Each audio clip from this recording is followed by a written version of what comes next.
Hello, hello! How is everybody doing? Welcome back to my channel. This is Detroit Allycat, and you have joined me for Spooky Saturday. And hopefully we can get this done by Spooky Saturday so it can air on Saturday.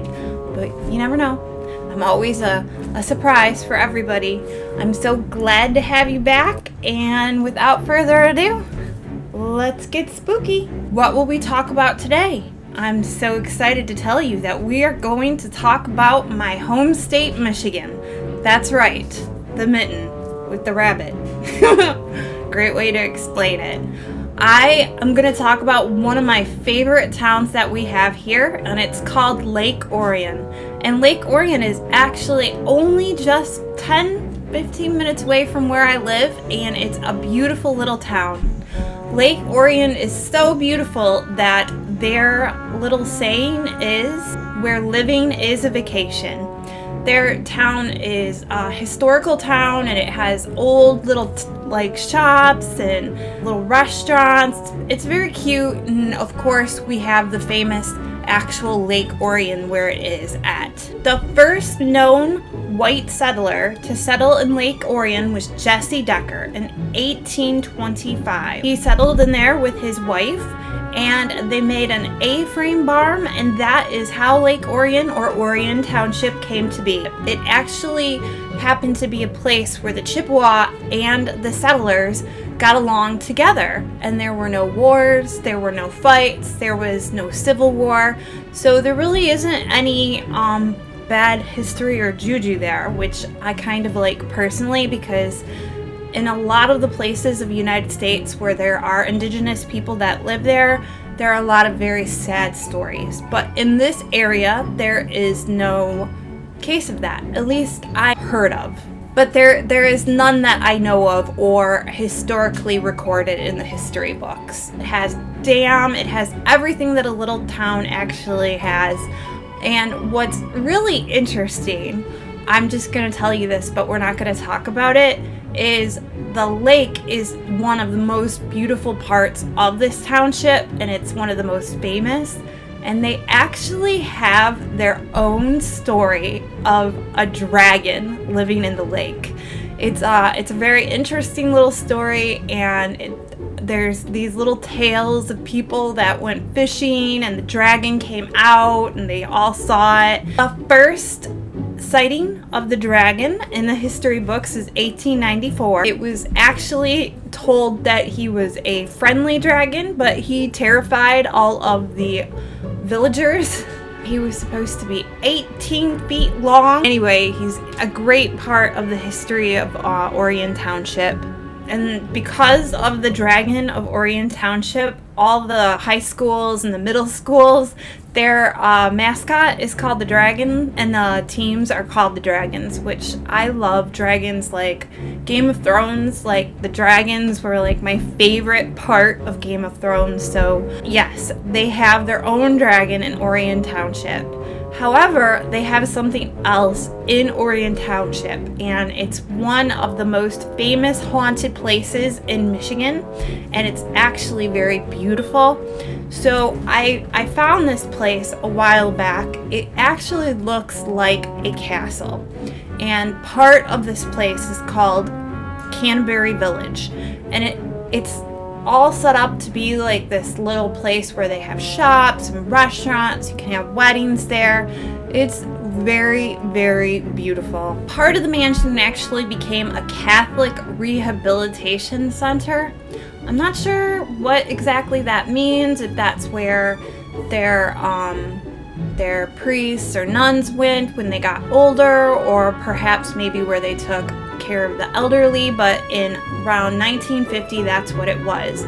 But the area, before it was called Canterbury Village, it was called the Scripps Mansion. It's huge. It's like so huge. It's so huge that Canterbury Village is not all of the mansion. It's just part of it. William Edward Scripps purchased a lot of land in 1916. He wanted to do farming and raise livestock. In the mid-1920s, Scripps actually built a huge estate and it was right next to a dirt path. After Scripps died, the farmland was sold and it was cut up into different parts. Basically, one part became Canterbury Village, the other part became the Catholic Rehabilitation Center, and there are other different buildings down there that are part of it. Some of them you actually can go in there and you can read about the history of it and all of that interesting stuff. It's really breathtaking. It looks like a castle, so obviously I was very drawn to it from the second I saw it. So the Canterbury Village or Scripps Mansion and the road is actually what's said to be haunted. And there are different stories about the hauntings that happened in there. So one of the most famous ghosts that haunt Canterbury Village is Mrs. Scripps.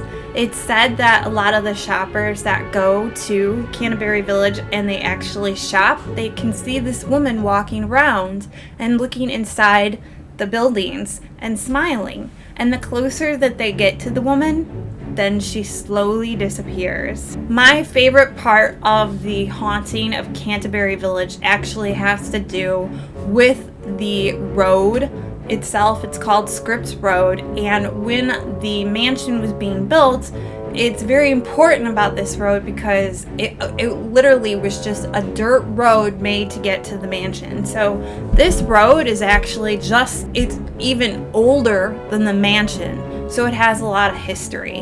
It's said that someone came to the mansion one day and the gates were closed and he had to stop the car and try to open the gates or press the button to let somebody know that he came. And he said a man in black robes looking like a monk got very angry and started running towards him and started screaming at him with his fists in the air. And he said the closer and closer he got, the monk or the man in the brown robe completely dissipated. Now, through the years, it's actually been told that if you want to go see him, call him the angry monk, you go down this road and you wait and he will eventually come. There are other ghosts that are attached to this area. The Scripps Mansion actually had a runway for helicopters and different air vehicles that Edward William Scripps had.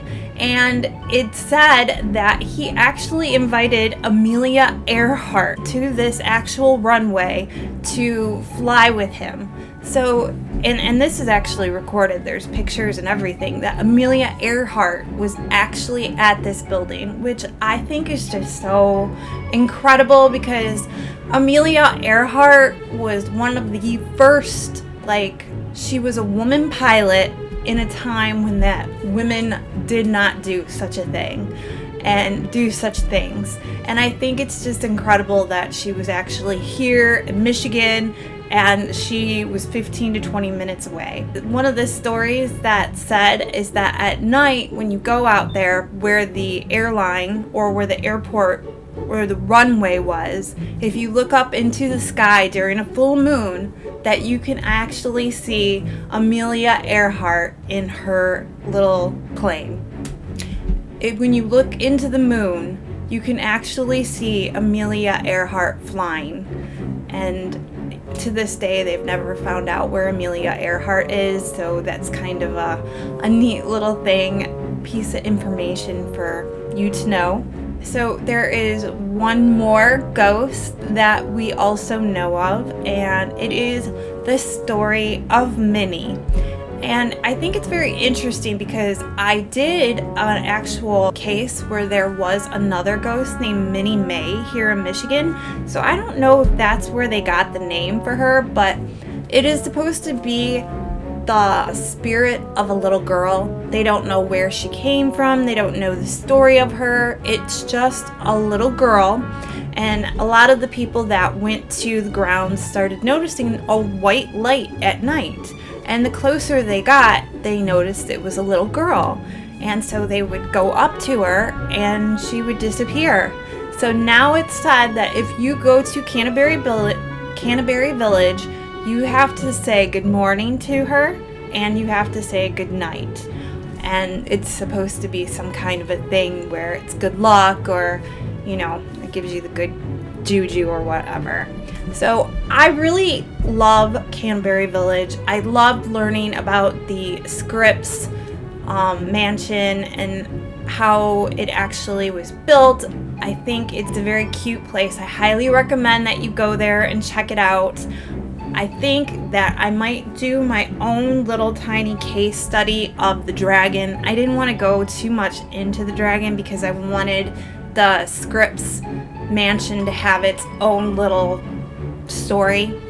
So yeah, that's my spooky Saturday story. I hope you liked it. It's not too deep, it's not too evil, it doesn't make you cry. It's just a good spooky little story.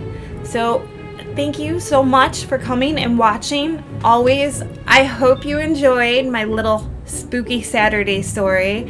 If you did, please subscribe, give me a thumbs up, ring my bell, leave a comment. I know so many of you guys like to watch my videos and not leave a comment. It's like you guys yourselves are my spooky watchers. You are here, but I can't really prove it, except I can see that you've watched it. I don't know. Please be a friend, don't be a stranger. Tell me what you think, tell me if you liked it. I'm up to hearing it all. And yeah, so have an amazing Saturday. Stay spooky and stay safe.